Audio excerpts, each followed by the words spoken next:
Hello everyone, कैसे हैं आप सभी लोग।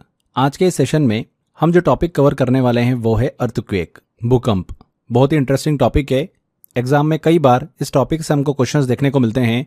बहुत ही सिंपल क्वेश्चन होते हैं। अगर आपका कॉन्सेप्ट क्लियर है, बेसिक इन्फॉर्मेशन अगर आपने अच्छे से कवर कर रखी है, तो इस टॉपिक से कैसा भी क्वेश्चन आए आप एग्जाम में बिल्कुल सही टिक करोगे, बशर्ते कि आपने इस टॉपिक को अच्छे से समझाओ। तो चलिए शुरू करते हैं इस टॉपिक को। सबसे पहले हम ये बात करेंगे कि भूकंप जो होता है आखिरकार होता क्या है। तो इमेजिन कीजिए कि हमारी धरती जैसे एक बड़ी सी पजल है। जब इस पजल के टुकड़े यानी धरती की ऊपरी परत जो है, जिसे हम क्रस्ट कहते हैं, अचानक हिलती हैं, तो उसी को हम क्या बोलते हैं, अर्थक्वेक कहते हैं। हमारी अर्थ की ऊपरी जो परत है, क्रस्ट, अगर वो अचानक हिलती है तो उसे ही अर्थक्वेक, भूकंप कहा जाता है। बिल्कुल ऐसे जैसे आपका मोबाइल वाइब्रेट करता है, सेम वैसे ही धरती का हिलना, लेकिन बहुत ही ज्यादा शक्तिशाली तरीके से। क्लियर हुआ। अब हमने यहाँ पर बात करी कि अर्थ की परत, तो अर्थ लेयर को हम थोड़ा समझते हैं। धरती के अंदर क्या होता है, क्योंकि वहीं से अर्थक्वेक शुरू होता है। हमारी अर्थ अंदर से बनी है 4 मेन परतों से। ठीक वैसे जैसे प्याज की जो परतें होती है, आपने प्याज को काटा होगा तो उसमें लेयर्स हमको देखने को मिलती है, सेम हमारी अर्थ भी वैसे ही है। सबसे ऊपरी होता है क्रस्ट, उसके अंदर होता है मेंटल, फिर होता है आउटर कोर और फिर होता है इनर कोर। एक एक करके लेयर को समझते हैं। बिल्कुल सिंपल भाषा में आपको समझाऊंगा। पहला क्रस्ट की बात करते हैं।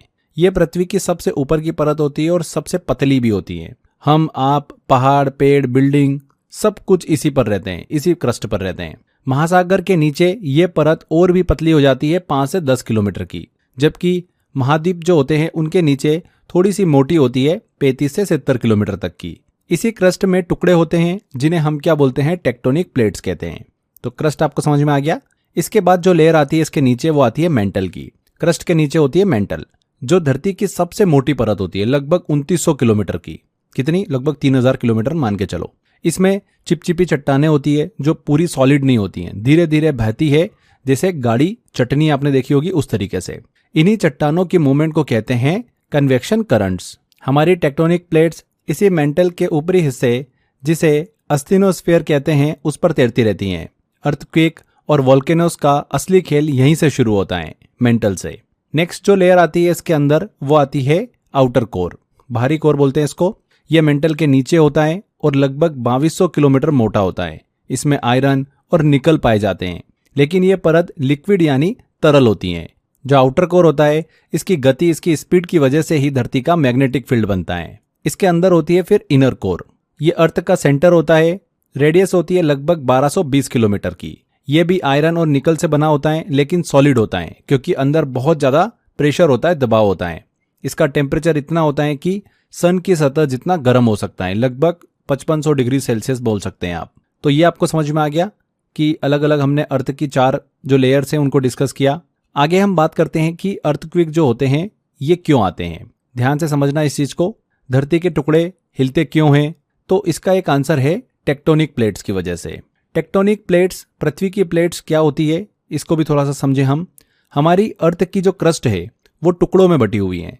मैंने इसलिए आपको अलग अलग लेयर समझाई, जिससे कि हम अगर इन लेयर्स की बात करें, जैसे क्रस्ट की बात कर रहे हैं, तो आपको क्लियर होना चाहिए कि अर्थ की एक लेयर है, ऊपर की लेयर है, उसकी हम बात कर रहे हैं। तो हमारी अर्थ की क्रस्ट टुकड़ों में बटी हुई है, जैसे इंडिया की एक प्लेट है, अमेरिका की एक प्लेट है, ऐसे ही पूरी दुनिया की।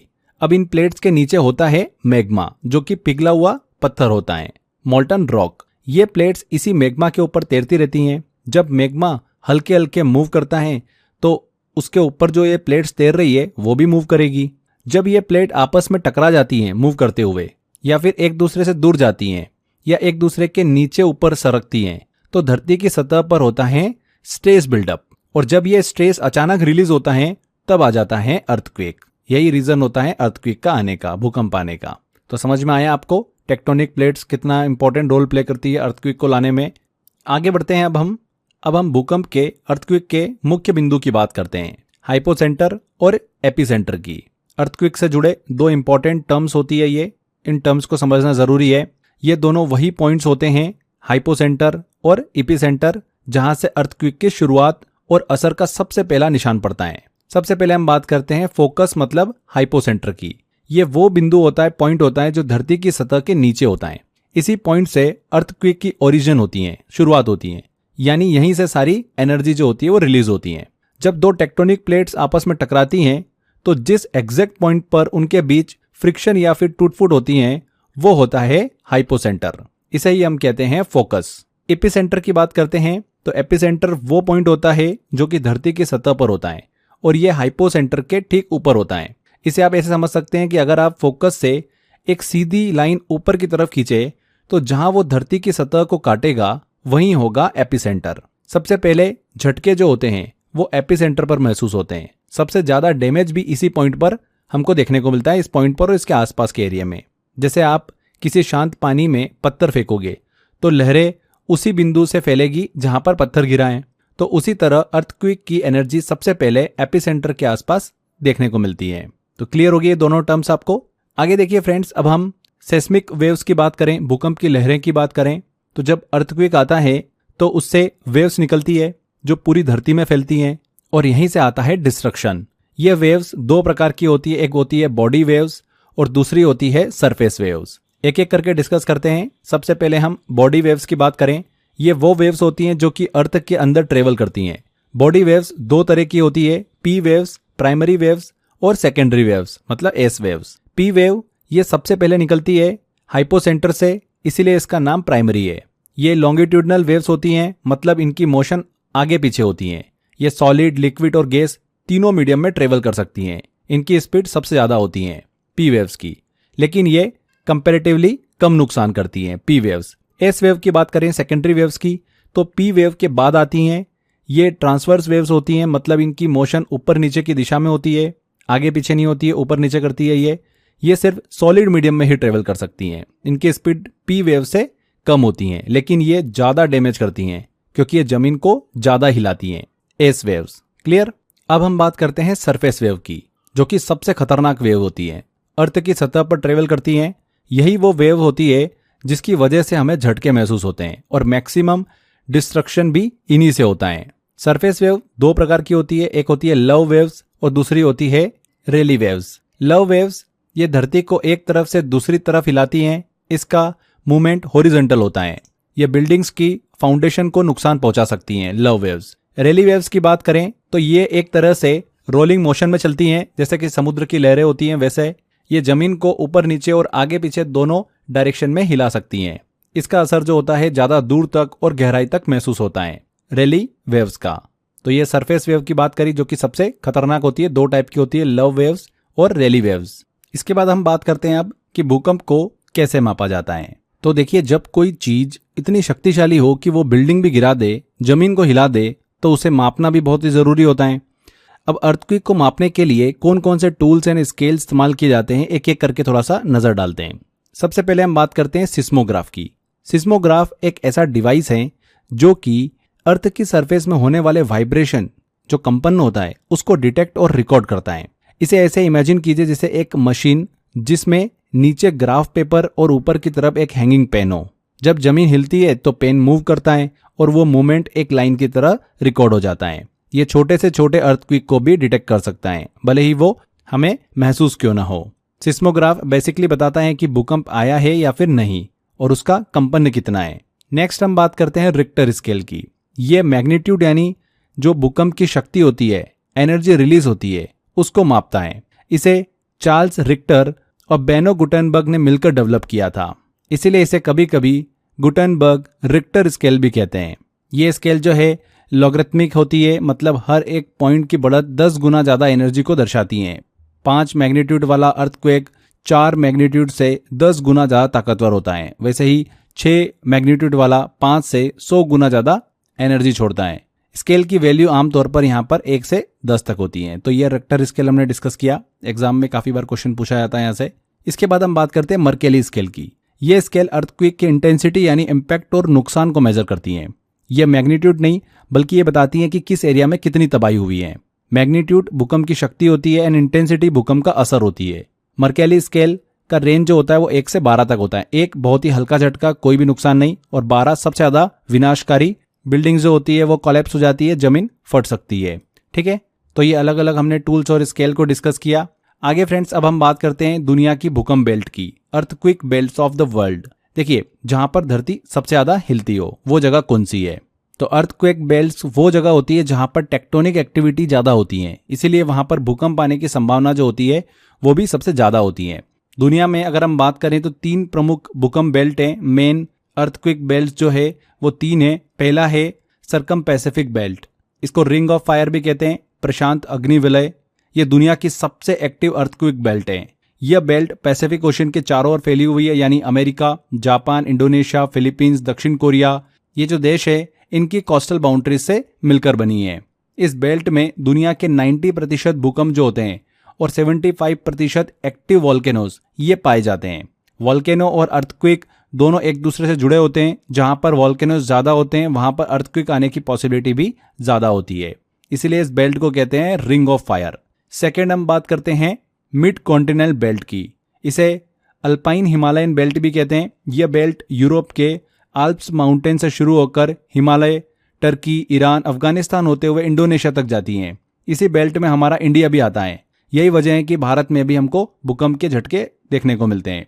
खास करके हिमालय और उत्तर पूर्व भारत जो है, नॉर्थ ईस्ट इंडिया, वहां पर इस बेल्ट के एक्टिव हिस्से हैं।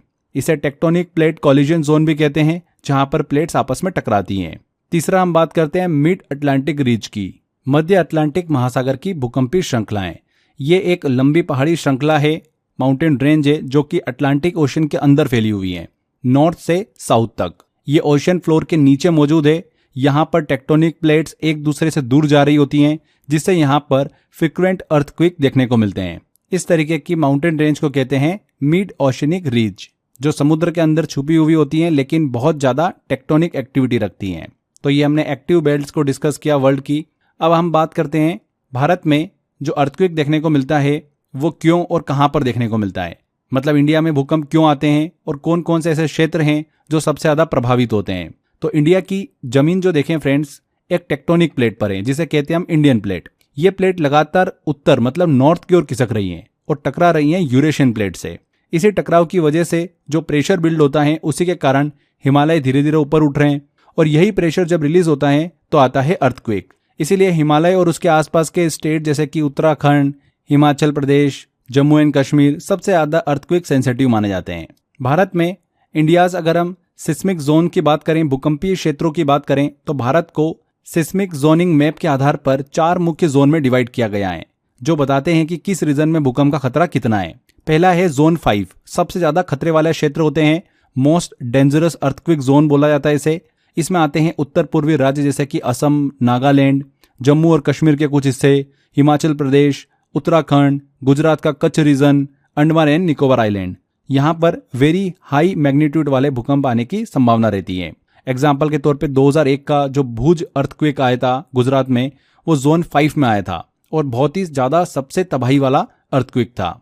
इसके बाद जोन 4 आता है, जो ज़्यादा खतरे वाला भी क्षेत्र होता है, हाई रिस्क जोन माना जाता है। इसमें दिल्ली, मुंबई, गुजरात के कुछ हिस्से होते हैं, वेस्टर्न उत्तर प्रदेश होता है, बिहार, वेस्ट बंगाल एंड राजस्थान। यहाँ भी पावरफुल अर्थक्वेक आ सकते हैं और डैमेज सिग्निफिकेंट हो सकता है। नेक्स्ट जोन आता है जोन 3। ये मध्य खतरे वाला क्षेत्र होता है, मॉडरेट रिस्क जोन होता है। इसमें आते हैं मध्य भारत के हिस्से, साउथ इंडिया का प्लेट्यू रीजन। यहाँ पर अर्थक्वेक्स की पॉसिबिलिटी जो होती है मॉडरेट होती है। एंड जो चौथा जोन होता है वो है हमारा जोन 2, सबसे कम खतरे वाला क्षेत्र, लो रिस्क जोन माना जाता है इसको। इस जोन में वो एरियाज आते हैं जहां पर अर्थक्वेक्स रेयर होते हैं और इंटेंसिटी भी बहुत ही कम होती है। तो ये 4 जोन दिमाग में रखिएगा, इनसे भी क्वेश्चन पूछ लिए जाते हैं। तो यहाँ पर हमने ये अर्थक्वेक भूकंप से रिलेटेड बहुत अच्छा डिस्कशन किया एंड काफ़ी अच्छा थ्योरी सेक्शन भी कवर किया है। जितना मैंने आपको बताया, अगर आपने सिस्टमेटिक तरीके से ध्यान से अगर चीज़ों को समझा होगा, क्वेश्चन आपका इस टॉपिक से कभी भी गलत नहीं होगा। चलिए मैं कुछ क्वेश्चंस बताता हूं आपको कि किस तरीके से इस टॉपिक से क्वेश्चन एग्जाम में पूछे जाते हैं। देखिए पहला क्वेश्चन है, भारत में भूकंप का मुख्य कारण क्या है? हैवी रेनफॉल है, वॉल्केनोज है, कॉलिजन ऑफ टेक्टोनिक प्लेट्स या सनरेज है? तो ऑब्वियस सी बात है C option, collision of tectonic plates. Bharat की जमीन इंडियन प्लेट पर है जो कि यूरेशियन प्लेट से टकरा रही है।